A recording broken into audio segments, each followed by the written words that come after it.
Welcome everyone to Glenn the Barber of Grafton Barbers, IFSC's favourite football podcast, the Onlyfanz Football Podcast. On today's episodes we discuss the ongoing situation in Iceland, we talk the Champions League group stage and the weekend that was in the Premier League. We have the return of COD of the Week, sponsored this week and every week by Arsenal. We hope you enjoy the podcast wherever you're listening, and be sure to follow our Instagram, Spotify and YouTube. Take it easy. My spidey senses tell me this is gonna get fucking tasty, baby. I will love it if we beat them. Love it. There's a slice of cheese vinegar, GS Sopless. I have a dream. Arnie, cut! Battler. The fella in the green and white shirt. The guys up in the joy have asked to be put back in their cells. If you stop waffling, we might get some work done. He has the go blood. He has the go blood. Get out! Get out, Man United! Virigi! Torres to give Chelsea a place in the Shane Long has done it! Let me add a little bit of spice to that. Is that your fucking spice? My grandmother had wheels, she would have been a bike. I think I'm a special one. I'm the normal one. I never knew Stoke were that good. Hello everyone and welcome to episode 7 of the Onlyfanz Football Podcast. For the fans, by the fans. The Mike van der Hoorn. Shout out to our one fan from Utrecht. A great fan. This episode's dedicated to him, really. If we're being honest, it is. Yeah. We put a lot of thought and effort into Utrecht, into this. I hope he supports Utrecht as well. Like, he could just be from there and not support them. But yeah, episode 7 with myself, Adzi and Cran. And we're happy to be here, as per usual. I can't believe I just said episode 7 and it's lasted this long. Yeah, to be fair, look at this episode's literally named Mike van der Hoorn. You know what I mean? We're asking for trouble. Oh god. But we're actually under the lights here in Studio 250. It's a rainy night in Stoke. It's a rainy night in Stoke. It's an away day. It's an evening fixture. It's a do you know what? It's a Monday night football. It's a Champions League fixture tonight. It's Premier football. And if you're listening to this is literally recorded 4 hours before it releases. Yeah, oh, shit. Which is, I didn't even think about that. It's gonna be like Mission Impossible getting this done. I'm gonna be like Tom Cruise on top of the train. That's the Mission Impossible theme, isn't it? Am I right? Yeah. But essentially what has happened is Adzi has started his masters, so he's just floated straight down from Broome Bridge. From Broome. And big show. He's gone for it, and fair play to him. But anyway, how was your week, Adman? Do you know what, Cran? I actually had a really good week this week. As I was saying to you last week of the podcast, everything was leading up to the end towards summer and stuff, and the weather came out, had a few family events the weekend, and as I said, started the Masters on Friday, and then I went out for a few points as well. So been a good weekend. The football's been good. We'll get into it. Yeah, it's all good really. No complaints. No shells this weekend. Don't know whether that's a good thing or a bad thing. Is that because of the cup? It's because of the cup. And I had big cup news this week. FAO Cup. For any loyal listener who's listened since the beginning, where we talked, I was listening to a couple of the old episodes, and they really were like clutching at straws. And I know we're only starting out, but like the last 2 episodes, the Tamikas and the Ivan Tony were actually top dollar. But yeah, going back to the earlier episodes where we talked about Dirty Michael and the FAO Cup and all. You're saying we're clutching at straws and we're going back to it. I think it's only right to go back to it, but so yeah, obviously. So I'll just run through the scores real quick in the FAI Cup this weekend. Pats beat Cork on penalties. Dundalk won 5-1 against Saint Moctas. UCD beat Longford 2-1. Waterford won 4-1 against Kilnamana. Finn Harps won 1-0 against Derry in a, would you class that as a Northern derby? Oh yeah, definitely. Maynooth beat Cove 3-2. So Maynooth are through to the next round. I don't know how. Bows beat Rovers 2-1. Big win. Oh yeah, I seen that Ali Q free kick. It was lovely. Decent one, I think. I actually said in the early episodes where we were talking about the cup that I thought Bows and Rovers was going to be the final, and the day later it came out that they threw each other in the cup. But I also said in it that I thought Bows might win it, and looking at the draw I think they will. But the big cup shock is Wexford 2 and Leicester 0. Ah, Jesus. I heard he was on the sidelines. He was the Leicester Wellstone, right? He was just looking for a lift to Ladbrokes to put a load of money on the team they were playing because he knew they were going to lose. Poor Dirty Michael is out of cup. The funny thing is, he's not even from Leicester. Nah, but he may as well be. He's from Raheem. It's all the one, isn't it? Will you lift the cup for Leicester? He wouldn't give us a lift to Leicester. That's our Dirty Michael reference out of the way. Anyways, I'm glad we ticked that box off. To anyone with Onlyfanz bingo cards at home, Dirty Michael, you can tick that off. But yeah, how was your week? Next. I didn't think. How was your week, Cran? Oh, it's grand. I was just hearing you talk about the Masters there. The only Masters I want to start is round 1 at Augusta. That's I'm gonna be honest with you. I do not ever plan on doing a Masters. It seems like a lot of work. No, generally my week was my weekend was I don't want to talk about it. It was so hectic and frantic. There's not really many stories from the week, to be honest, but ones that I can tell anyway. We're here, we're thriving, living life. Yeah, and that's that. So we talk about what's coming on the podcast this week. Actually, before we do, this podcast is proudly sponsored by, or unsponsored, unofficially and unproudly sponsored by Circle K Mochas. Anyway, but coming up with the show this week, all the usual trimmings of the Premier League. Yep, we have Euro Trash, Euro Treasure as usual, the Hall of Fame segment. Yep, we have the acclaimed Get It Out and Cut of the Week. We're going to talk a bit about Champions League as well, aren't we? Yeah, Champions League draw and all the Premier League games. It's been a very eventful weekend in the Premier League, to say the least. One result maybe sticks out in particular: the first game of the weekend, the 12:30 kickoff, never back an early kickoff. Gandhi said that, I believe. I actually backed the early kickoff because it was so predictable. Absolutely. And it ended in a 5-0 City drubbing to Arsenal. What did you think? City were just absolutely, they were immense, I have to say. I think what I will say though, for all the good that City done, when Arsenal came out of the tunnel, all the players walking out, I think the way it is with COVID, one team walks out for the other, I'm pretty sure. Yeah. When the Arsenal team was walking out, I've never seen a more defeated team in my life. They just looked like they were going to lose. Like, I was looking at them, Aubameyang, Saka, Smith Rowe, quality players, you know what I mean, whatever about Aubameyang, but Smith Rowe and Saka, very good players, and not once did I look at them and go, you're going to win today, or you're going to do this. They just looked defeated. And City just found it so easy. It was so easy for them. I think it's the equivalent of a recession in a football team. Like, they're just feeling the depression of it all, the black dog sort of thing. Yeah. Because obviously it's not working. It's just not working. Whatever's there is not working, and we know who's there. Mikel Arteta. Mikel. And whatever you think about him, I know a few Arsenal fans that still want him in and still backing him. I don't think it's going to work out, unfortunately. I think a lot of them want to play the long game here and hope that they come out the other side of it, this project, in the sense where, look, we're alright. But they can't possibly be alright. No, they can't. You know, I'm looking at this performance, and there was a moment before Zaka got sent off, and Aubameyang just looked at Ederson for about a good 45 seconds. Not pressing him, just no desire. It's as if they don't care. Yeah. And I look at Arteta, and he doesn't strike me as someone who, to be frank, knows what he's doing. He looks so lost out there. I think it's a big job far too early for him. It does remind me a bit of Frankie Lamps at Chelsea, to an extent, where when it was going wrong, it just didn't look like there was a turn. It didn't look like it could be turned around. Yeah, you know, and there's no answers. Like, there's no answers when they're on the pitch.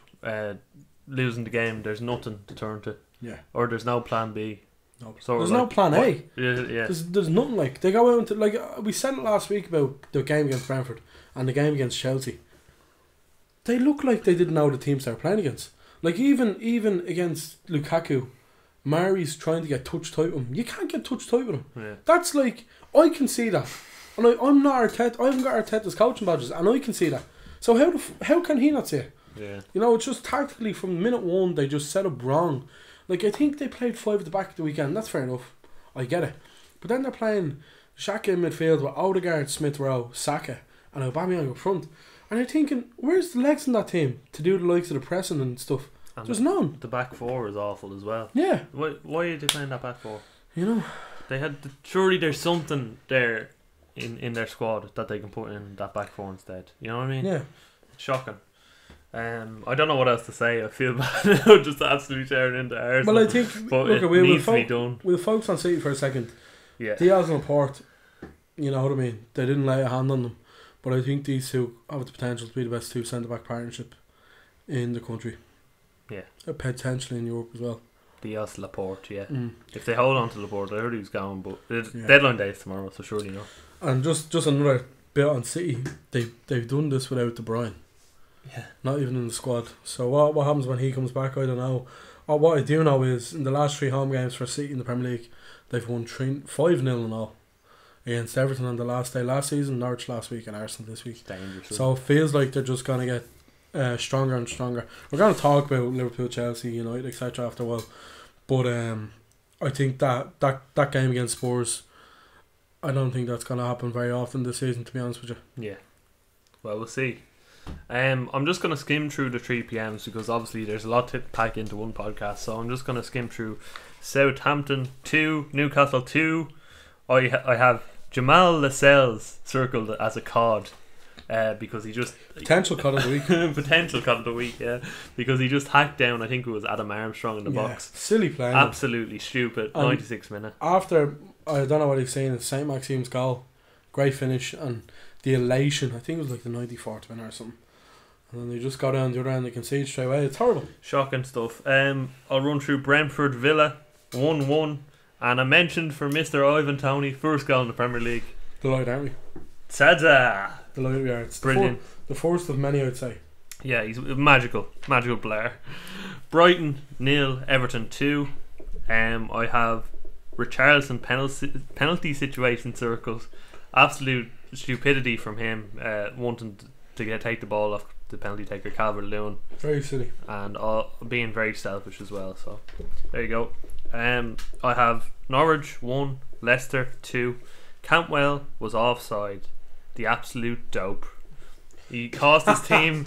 His team a draw.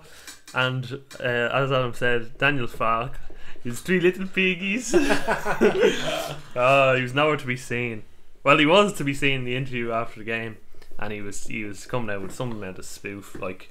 Cantwell is 10 inches smaller than Schmeichel, all this stuff. He was offside. He was offside. It's not a goal. 3 PM I have Palace 2, West Ham 2. Very surprising to see Vieira get the point here. I had West Ham the last man standing. So did I. And we're gone. I think everyone in the chat, Senan had West Ham. He said he had someone else. Did he? Yeah. Dave had West Ham. There's a shout out actually for the tick off Senan, tick off Dave. Yeah, I thought we'll get on to it in a bit, but Antonio immense again, and Gallagher as well. I was talking to Ian about Leeds, and we're supposed we're going to talk about Leeds in a minute, but Ian was saying he'd have loved Gallagher at Leeds, and I think he'd have been a great fit at them as well. Gallagher, I'm very surprised at how he's improved. He's very good on the ball. His second goal was unbelievable. Yeah. Torn in the box and wham. Bam! Bob's your uncle, Mary's your auntie. Mary's your auntie. And we'll get on to the game we're going to talk about now a bit. The big game of the weekend. The 5:30 Adzi versus Cran. The derby. Liverpool versus Chelsea. 1-1 it ended. Mm-hmm. And to be honest, I think this was a fair result. Yeah. We're going to try and not push each other's buttons here. So. Oh, no, not at all. Yeah. Like, I mean, if we sit here and agree on everything, it would be very boring. Yeah. Yeah, definitely. Look at Liverpool were poor in the second half. Just couldn't break Chelsea down, and Chelsea were well deserving at a point. And look at we didn't deserve more than a point. So it's 2 points dropped in a sense, but we didn't deserve more than a point anyway. So yeah. I haven't got too many complaints. What do you think? I have written here, circled here, Alonso masterclass. I don't know what you think. Well, I thought he was both shy and great at the same time. I'm going to be honest. There was a moment in the second half, right, where Elliot picked up the ball on the right, and come here, give Alonso credit where it's due. Elliot turns him inside out. Like, I think he nutmegged him and everything, and Alonso just jumps on the ball and grabs it and looked at the referee, and the referee went, that's a foul. And it was never a foul in a million years, but he's shocking defender. He's going forward. He's actually very good, I think. Going forward, yeah, absolutely. Yeah. Going forward, I would trust him like over a lot of left backs in the Premier League, but going backwards, man. I think he has. Tell you what he does add. He adds a bit of flair, even though he's very slow. Yeah, his feet are very good for a big man. Yeah, and I seen him come forward. I think it was someone sent a crossfield ball out to him. Yeah, and you know, down to 10 men. That's what you need, like someone going forward and doing something forward, and finding Lukaku. But look, I think obviously the red card situation, that divided opinion. I don't know if it was the red card personally. I said this to you before in the chat, and we had a big argument. But like I think like, I mean, it is a red card. Yeah. Like, I mean, I know it's, you could look at it in the sense of the referee should use common sense and this, and it was a good game or whatever, but if put it this way, if Firmino 2-footed Rudiger and the referee sends him off, you go, he deserves to be sent off.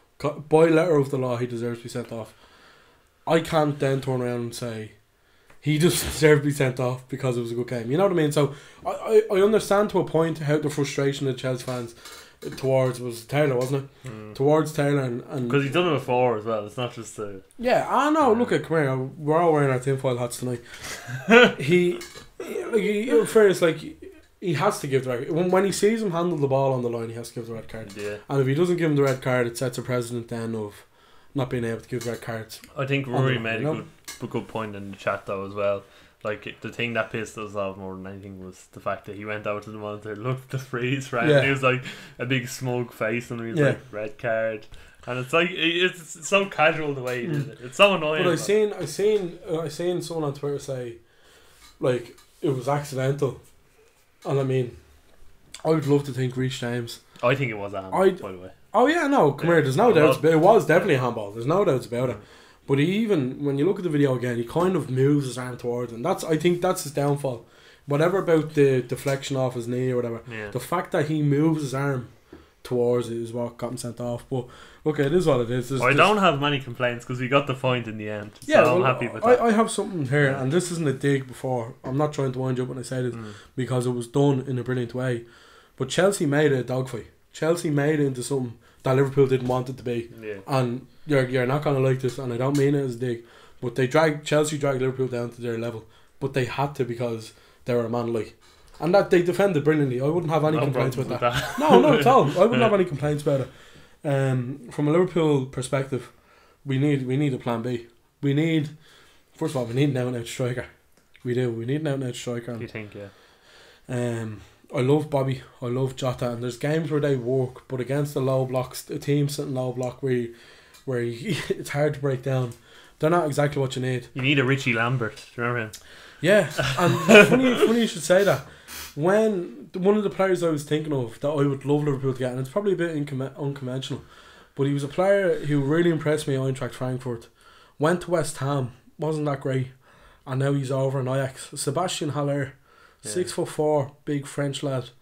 I'd love him at Liverpool. I just think for the last a game like that today against Chelsea, where like a lot of what we did was we get it out to Trent or to Robertson or even into Elliot, and he'd cross it in on the inside, but they're crossing it in to no one really. Like Rudiger wants that, Christensen, Thiago Silva, they want that ball in because they know that Jota, while he's good in the air, Mane, while he's good in the air, they have the confidence to beat them. So I would love a player like Haller now. I'm not an ITK, I'm not in the know, so I don't know who we're getting. We're probably not getting anyone, but that's what I think. And Elliot was great again, but I think that the first half of that game was a sign of how intense the season's going to be, and hopefully the big games are all like that. Yeah. What do you think yourself? Yeah. Look, happy with the point. Yeah. That's all I have to say. I'm happy with 7 points unbeaten as well. So we'll move on, I suppose, to the Sundays Yeah.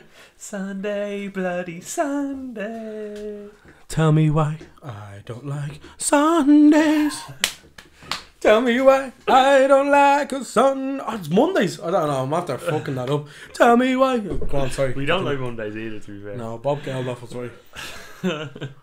He's not right about a lot of things. Come here, the Boomtown Rats are good. I'm after butchering. They're a lot of rats. I'm after butchering one of their most famous songs there, like entirely. But they're a great group of lads. We're the Boom Clown Rats.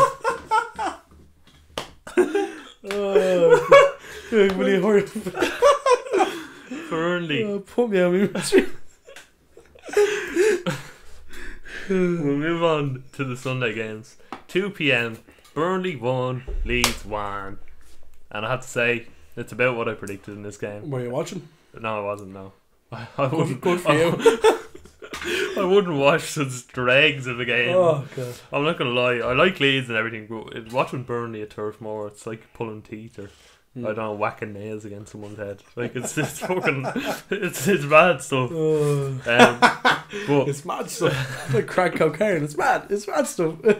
Shout out to Eamon Duffy. Bingo. we have to go quick here. 2 p.m. Spurs 1. 2 p.m. Spurs 1. Watford 0. And I have written down here Nuno because he keeps keeping clean sheets, and the O at his name stands out. 1-0 again, and I don't think Spurs are having a great start, but look, we're not going to speak too much about Spurs, but I think Nuno's getting that manager bounce. It'll be interesting to see if he maintains it. Yeah. The 4:30 is one. the one we'll talk about. The Wolves against Man United game. Yeah. What do you think? What I will say is, it's the most typical Manchester United win I've ever seen in my life. By God. I mean, okay, come here. I've seen people complain about online saying, like United fans saying, we need investment. If your team wins 1-0 like that every week, you win the league. Yeah. You know what I mean? It's as simple as that. Now, obviously, that won't happen. They drop points away to Daniel Farke. So, was it? No, was it? It wasn't. Oh, Hassan Hoodle. It's going to be Daniel Farke every week. They dropped points away to Hassan Hoodle. And, like, I mean, it was a great win yesterday. Wolves are really, really good. I know I had all my predictions are going to be completely wrong because I had Arsenal to finish 6th, had Spurs to be 9th, and had Wolves to get relegated. I'm completely fucked. They were very good yesterday. They were very good. Yeah. Very, very good. And they've been very good in all the games, to be fair. Bruno Lage, he's doing a good job. I think Adama was fucking dangerous yesterday. Yeah. If he could finish and pass the ball, he would genuinely be one of the best players in the world. The way he glides past people is unbelievable. He's terrifying. Yeah. And he puts baby oil on his arms as well before the game. Yeah. Crazy stuff. But he was very good. I have one thing written down here. I have 28 games away record for United. It's unbelievable, isn't it? 28 games away.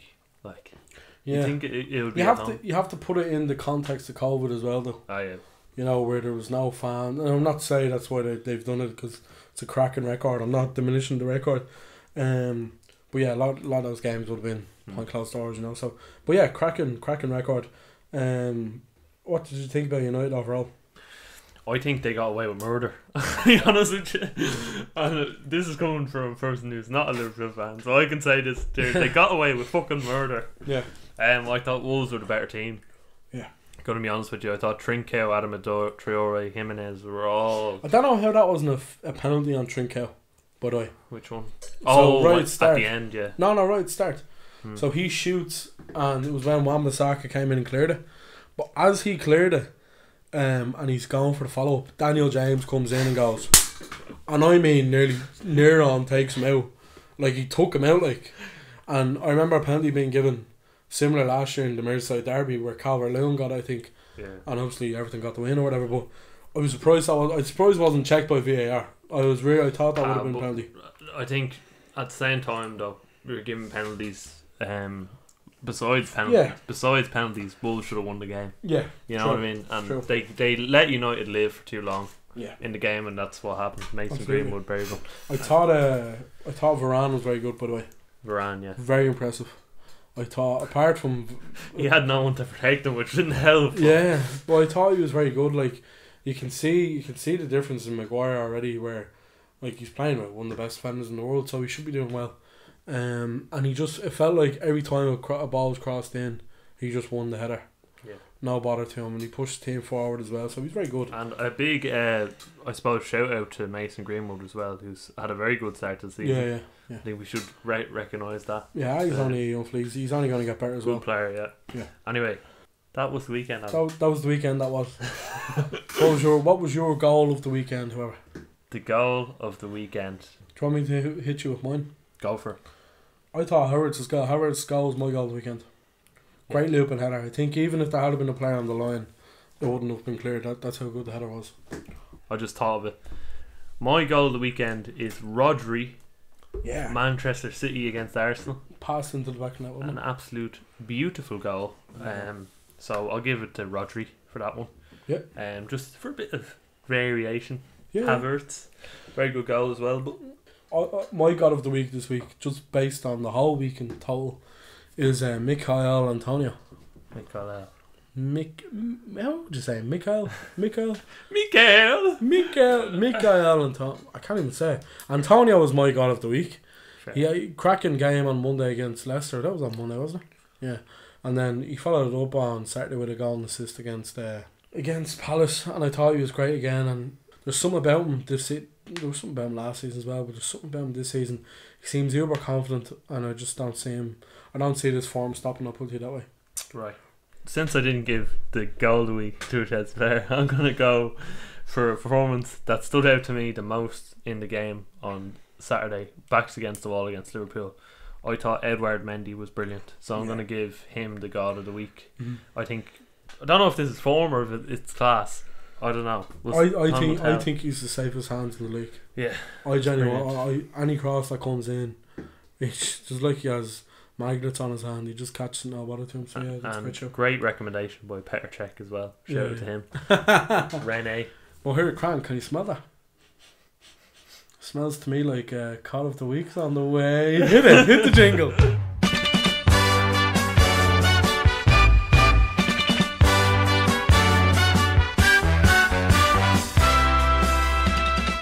This fella Ronaldo is a cod.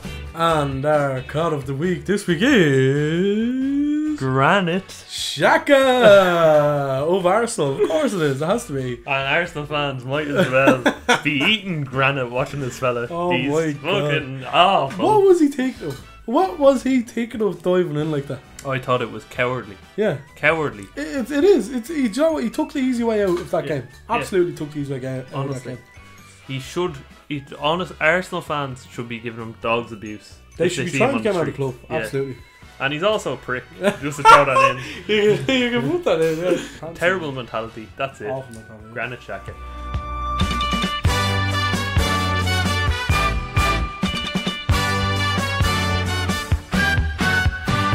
Now on to the big Champions League draw, Cran.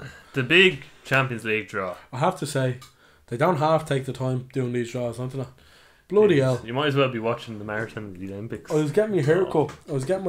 In the Grafton Barber of FFC. Glenn, if you're listening, this one's for you. And I was telling Glenn about the podcast, and Glenn is going to listen. And I said to Glenn while he was coming here, I was like, yeah, I'm going to go home and watch Champions League draw. And I was like, what time is it on? I said, it's on at 5. And he goes, it's about 4:45 now. And I was like, and in fairness, he's finished cutting me hair by then anyways. So I walked briskly home. I didn't run. I strolled home to stick on the draw, and it was a lot of mumbo jumbo, I have to say. And anyways, the draw itself, what did you think? You'd be short or roast than a turkey. It was absolutely diabolical. I was watching I don't know how they get away with it. No, it's so long, to be honest. Awful. And look, I was watching it in work. I said, I'll go out for pizza and treat myself. Oh, yeah. Go out for pizza and Dunn's. Bring it back and watch it in work, or watch a bit of it in work. Ended up watching about 10 minutes and they hadn't even drawn out the teams yet. You know what I mean? It's absolutely diabolical. They need to scrap it. We may as well round out the shout outs as well, by the way, considering we've given Dave and Send a shout out. But shout out to Roy McGrath, who asked not to be spoiled on something that is quite literally live. I don't know how you could spoil someone on a live draw, but shout out to Rory, our one listener in Malta this week. And Shout out to Roy for the beer as well. Yeah, we have we have it on the table. Yeah. Beer from Malta, the native Malta. The native Malta. If you're from there, I love Maltesers. Hey. There you go. Anyway, we'll go through the groups. Let's get on to the bleeding drama. We're doing what they do with the Champions League here, you know that? We actually are, no. We're on shameless. to the So Group A. Group A. We'll talk a bit about this one. Man City, PSG, Leipzig, Club Bruges. Club Bruges. What do you think? I think In Bruges is a great film. Is that all? That's all. No, I think it's a fairly easy group to predict, isn't it? I don't think Leipzig will be much of a threat, nor will Club Bruges. I seen like a frame of like the Leipzig chief or whatever. Yeah. He was there and he was just like, he had his head in his hands. He was like, "Ah, shit, we're getting knocked out." I think if I'm to go with a prediction, which we will, I personally would have, if PSG keep a hold of Mbappe, which it looks like they will, I think PSG will top the group.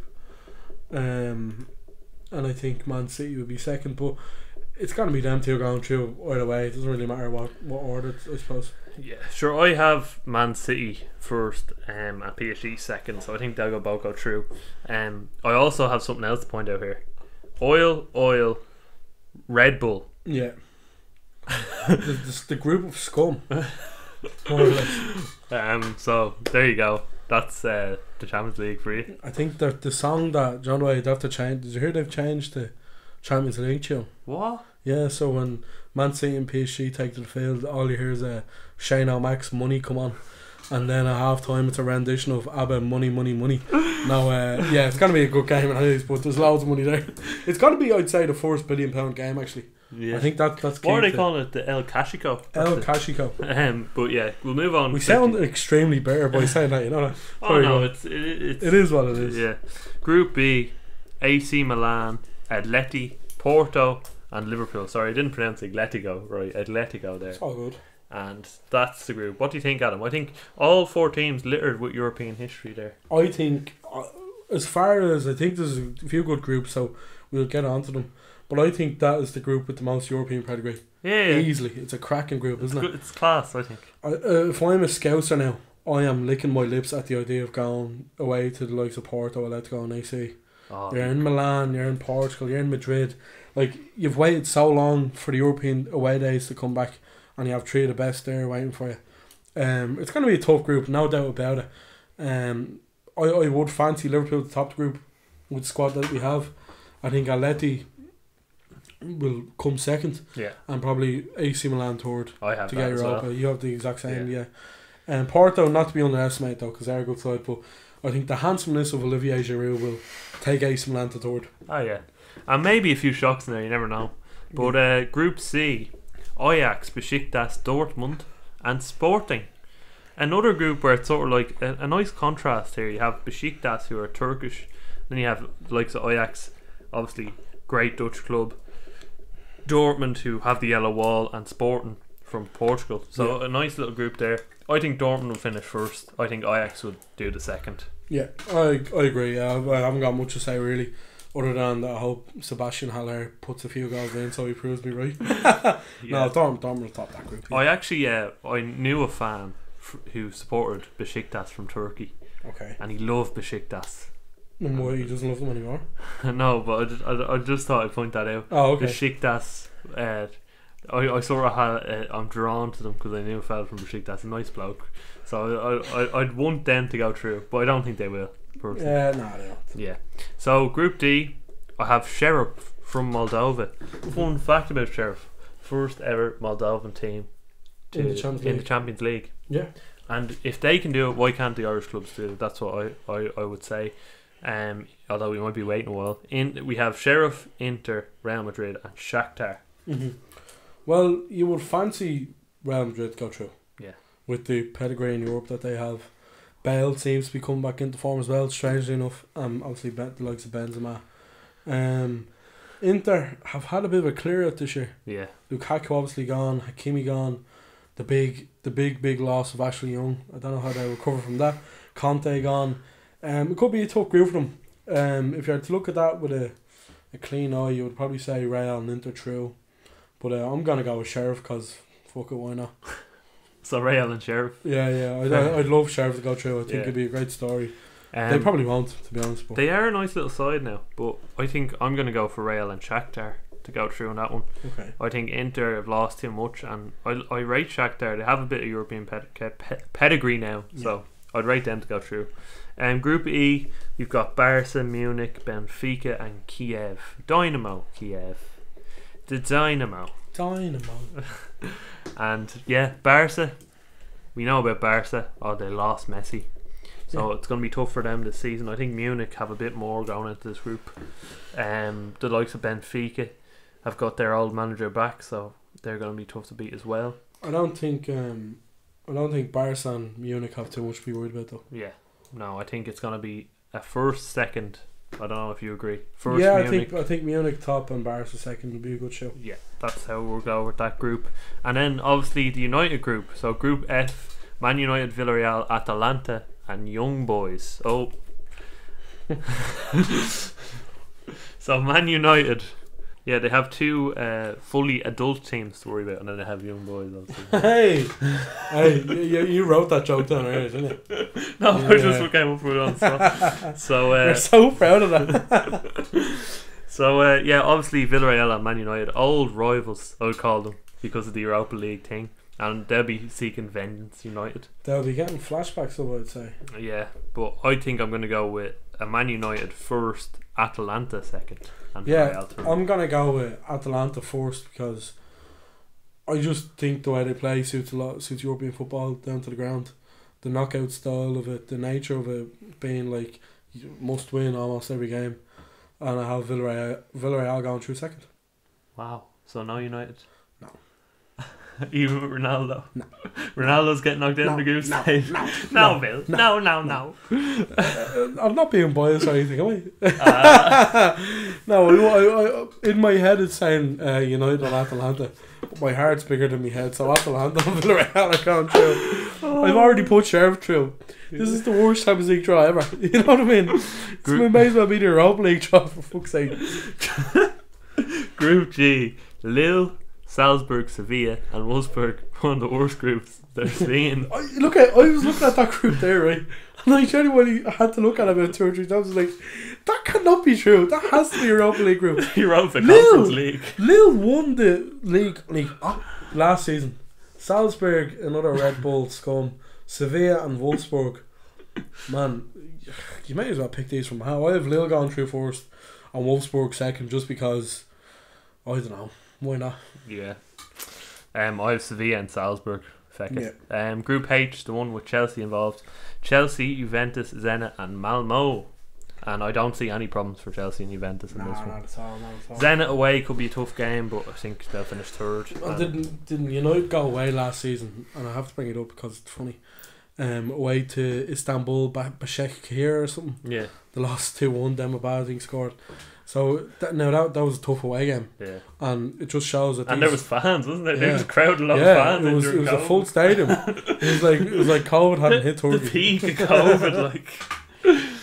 So Zenit could pose a massive threat to yourselves and Juve, but I wouldn't say so, to be honest. I would fancy Chelsea and Juve to go through. And that's how I have it as well. Yeah. And that's the Champions League draw, ladies and gentlemen. Woo! That's it. When we come back from the international break, this will what we have to look forward to. I love the Champions League so much, man. I love it. It's my favourite competition. I'll be deadly serious. Fuck the Super League. Fuck that, man. So speaking of European football, we have this week's Euro Treasure. I don't know why I prolonged that there. I really didn't mean. I'm sorry. So what's your Euro Trash this week, anyways? My Euro Trash is Juventus losing 1-0 to Empoli. Shocking. What is happening to Juventus? They've brought back the old gaffer Massimiliano Allegri, and they've lost Ronaldo. He's not starting Ronaldo. I've had him as Euro Trash last week. Yeah, it's a mad one. Losing to Empoli. What? Yeah, I think Empoli are only promoted as well. I'm pretty sure. So, yeah, I think like any team, it's gonna take getting used to it. Ronaldo gone, of course. You know what I mean? It's to be expected. So I do think they'll find it tough for a while. Yeah, absolutely. So my Euro trash this week is the last minute own goal for Villarreal, which made them draw the game when it let go 2-2. And if you hadn't have seen this, you wouldn't have believed it. So long ball over from the left back, Mandy. What a name, by the way, Mandy. Heads it back towards the goalkeeper. And the goalkeeper literally just let it go in. He's like, come here, it's not my problem. Did Mandy give the goalkeeper something as well? Hey! And the ball just dribbled in. Literally just dribbled in.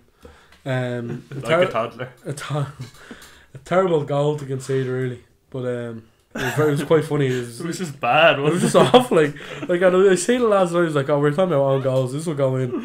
And it's genuinely one of the worst own goals you'll likely see. It's awful. It's terrible. Oh, we never hold back.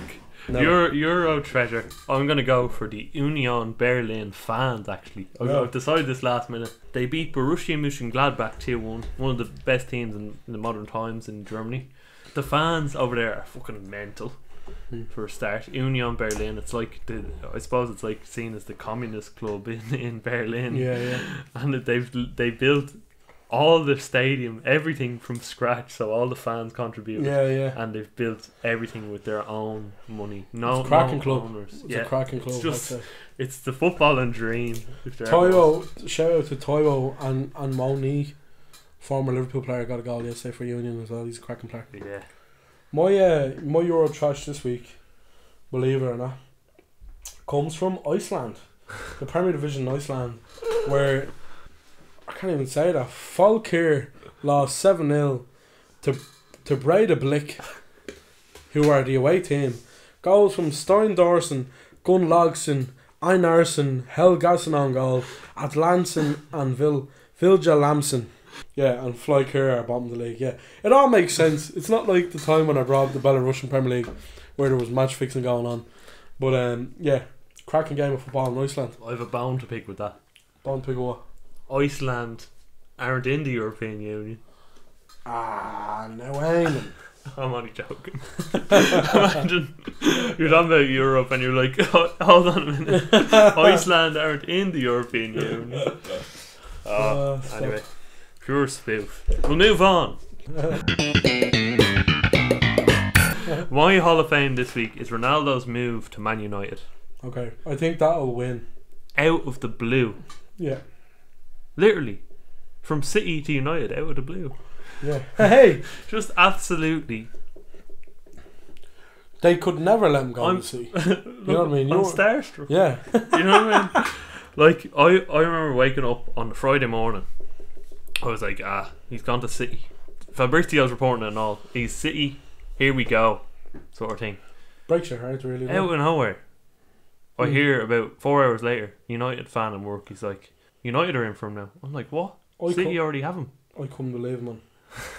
Seemingly, Rio Ferdinand got on the blower to Ronaldo and was like, don't go. I'd say they were all on it too. Yeah, Fernandes, absolutely. Sir Alex, the lot. Yeah, definitely, yeah.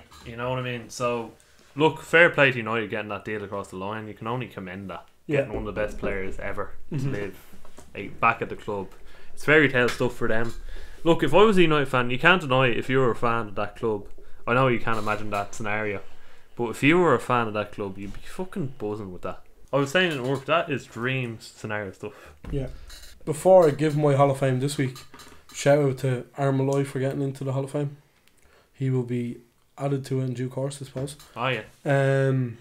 Yeah, come here. Nothing's gonna be Ronaldo this week. It's the big story of the thing. The only thing that might beat him, yeah, fuck, I probably will beat him, is Lionel Messi's transfer to PSG.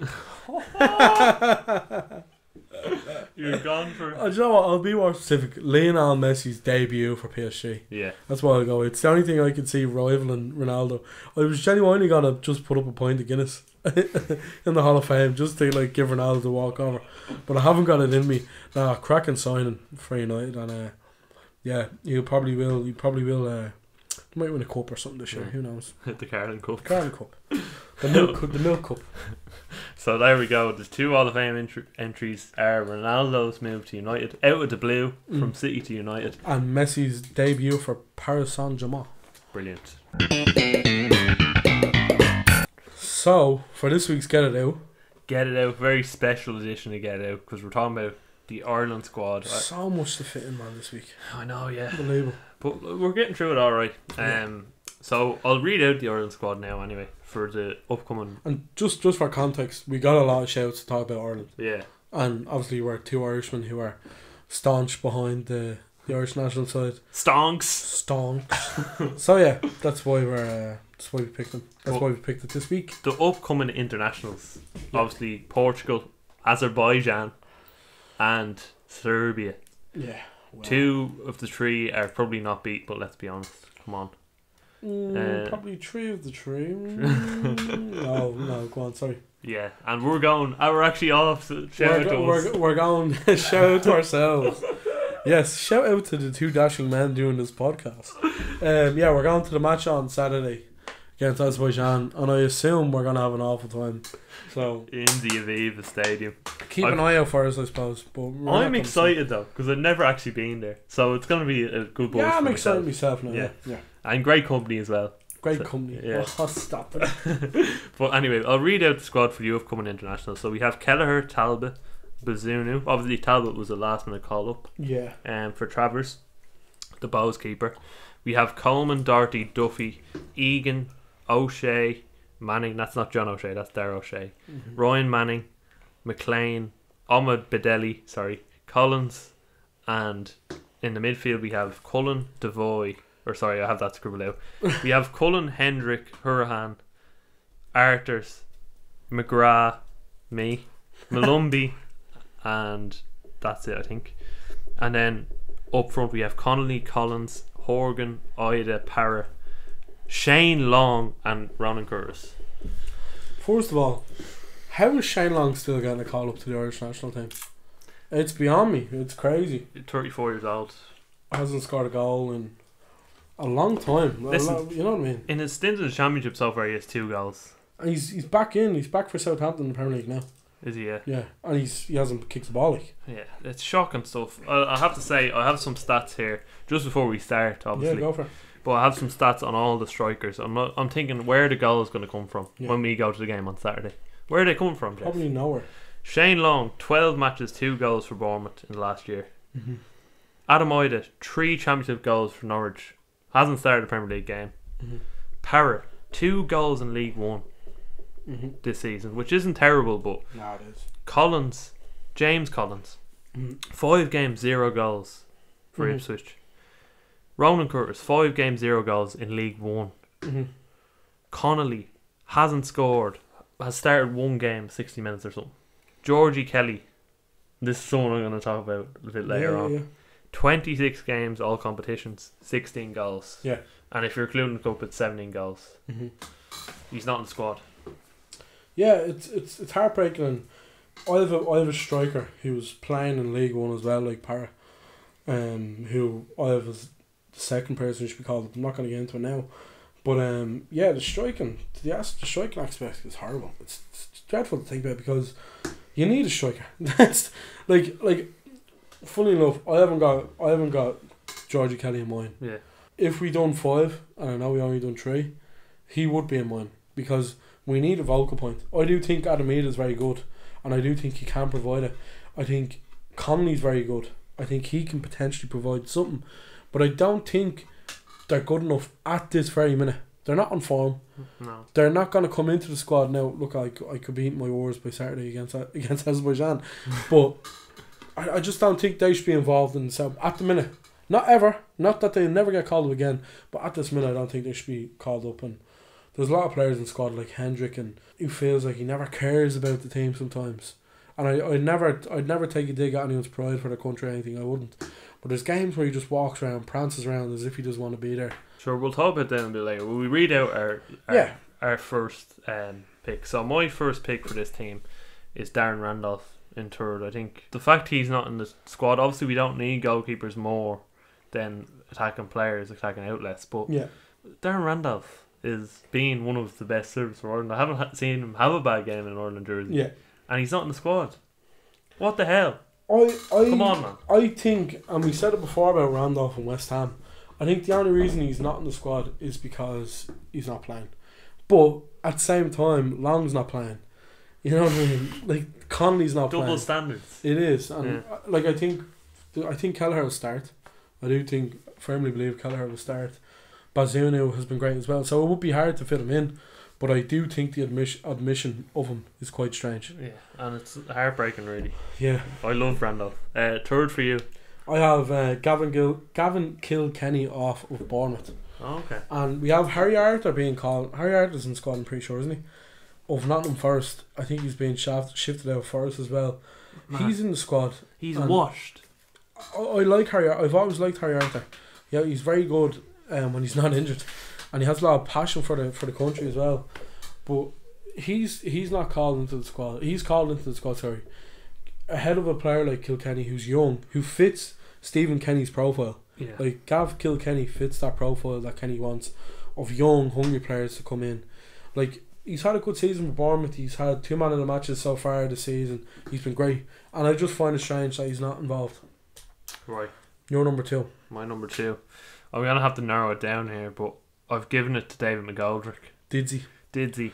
If I was the Irish manager, I would be hounding him on the phone. Come back, Didsy. One of the best players you've had in the last 3 years. The best, actually. Definitely. I'll say it. He's just brilliant, hold up player. He does it all. He works his socks off. It's someone you need around the team. You don't need washed up players like the likes of Shane Long. I hate to call him washed up. He's been a great servant, but he is washed up at this certain moment of time. Yeah. And the likes of Shane Long, the likes of Hendrick, as you say, you don't care. Arthur's shifted out, not in first. Their time is gone. Yeah, their time is gone. It's done. It's the way I describe it, you know. And McGoldrick, although being old, he's someone who runs his socks into the ground for the country. You need someone like that. You don't need idiots. Don't need chances in the team. Stop that. So I would be on the phone right now to Didsy. I'd be calling him up and I'd say, do you want a cup of tea and a chocolate Kimberley and to come back for Ireland? Would that be enough to think? I think it will. My number 2 is Anthony Scully of Lincoln, who play in League 1 as well. Like we talked about, Parra getting a couple of goals in League 1 this season. This season so far, he has 3 in the league and 3 goals in the cup this season in 6 games. So 6 goals in 6 games.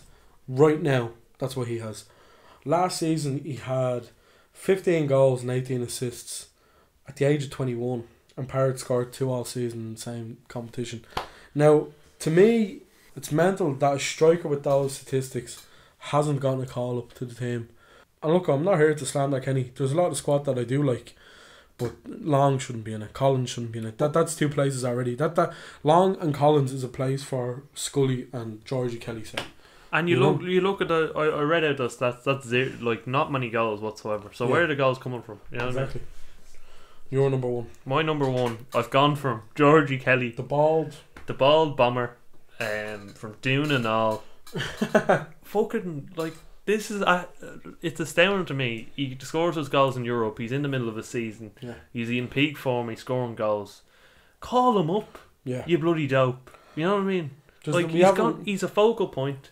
He's a good holder player. He's played in the Aviva 3 or 4 times this season. Yeah. Come on.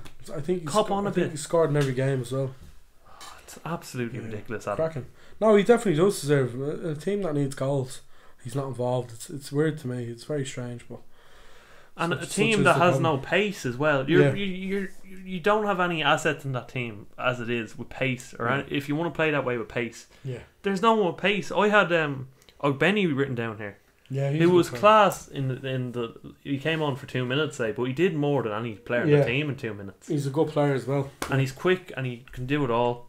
But you don't have anyone like him, so get a focal point in the team. Yeah, you know what I mean. Absolutely. I'm speaking passionately here. No, I wholeheartedly agree. Yeah. No, he should definitely be included, and it's. I'm not going to say it's cardinal sin, but he should definitely be included. Yeah, absolutely. It's ridiculous. But your last one. My last one, number 1, and it might shock you, but my number 1 player for Ireland who should have been called up is Wesley Houlihan. Another player in retirement. And we seen Goran Pandev for North Macedonia at the Euros, and he scored at the Euros. You know what I mean? They were a very well drilled side, the likes of Alioski, etc. There's no reason why Wesley Houlihan can't play in this Ireland team. He's still the best midfielder we have.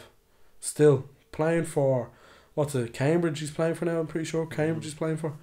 and he's still banging out assists, scoring goals, collecting man of the matches like they're nothing. You know what I mean? He's doing very well. And I draw the comparison to Pandev because they're the same age. You know what I mean? And they both went down the leagues as the years gone on. It's only natural. But he's still our best player for me. Wesley Hoorn's still our best player. And no reason why, even if he doesn't start, you can't have him in the squad. Yeah. You know what I mean? I'm just going to throw out a few honourable mentions now that I'm after. They just have to come to mind. Sorry. Dawson Devoy should definitely have probably been given a call up. He had cracking performances in Europe. That probably shouldn't be excluded at all. But yeah, that would be mine. That would be my top three. Would be Gav Kilkenny of Bournemouth, Anthony Scully of Lincoln, and Wesley Hoorn of Cambridge. I also had Tierney written down as well. Tierney was quality as well. Who's getting scouted by championship clubs, you know what I mean? Or England at least. I just think the whole setup needs a bit of cop on. I know we have limited resources at the moment. There's players there that are playing They're rebuilding at the moment. Yeah, it's tough. It's tough, but there needs to be more chances. If you want to promote your own league, get the players who play in the league. And who have been playing well. If we're playing Troy anyway, what's the worst that can happen? You know what I mean? Like, get them playing, get a bit more spotlight. Can't get much worse than Luxembourg, can it? No. So. Yep. Anyway, we're off to Azerbaijan next week, and we'll see what happens. Oh god. But yeah, that is get it out for this week. I hope it was enjoyable. I think it was. I think overall, I think this is one of our better episodes as well. Yeah. Oh yeah, we'll wrap up the episode. Might as well. Yeah. So it's been Monday night under the lights, 2:50. Yeah, the lights in Stoke-on-Trent, the Britannia Stadium. There's Rory the Lap taking the throne. But it actually has been a lot of fun. Yeah, good episode. And I hope it was a bit of light relief after college. Absolutely. But yeah, a tonic of sorts. A toxic tonic. No, not at all.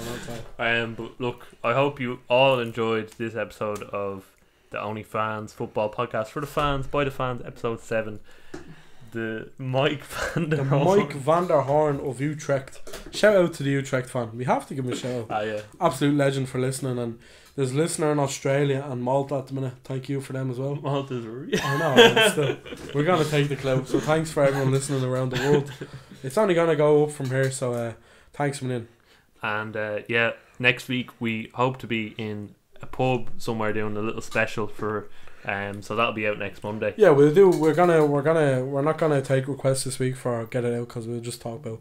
We'll do top 5 transfers of the window. Yeah, a bit of fun during a bit of fun, a bit of shit. Because we both know it won't be fun watching Ireland. So, not at all. Thank you everyone for listening. I hope you enjoyed the episode. From myself, and Adzi. Bye. We'll leave it there. So there you go. We'll leave it there. So.